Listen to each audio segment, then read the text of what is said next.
ganito na ang kanyang kondisyon, no? Alam nyo kung anong taon to guys?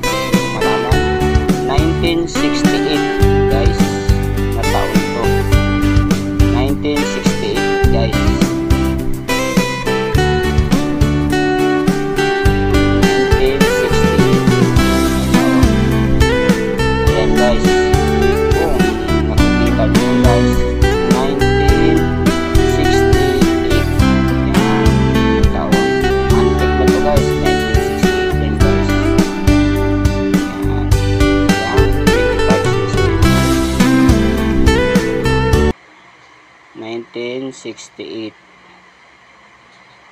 Antik na to guys, kaya nagkaganito yung kanyang buo pa yan guys, hindi pa yan siya guys bungi-bungi at wala pa siyang gaanong damage.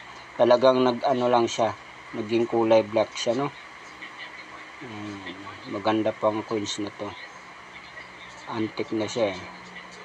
Naghahalo ang kulay nito eh, may kulay to guys na naghahalo ang kulay nito pag nakita nyo sa personal, no? 1968 yung taon na to guys, ng 25 cents. Thank you guys.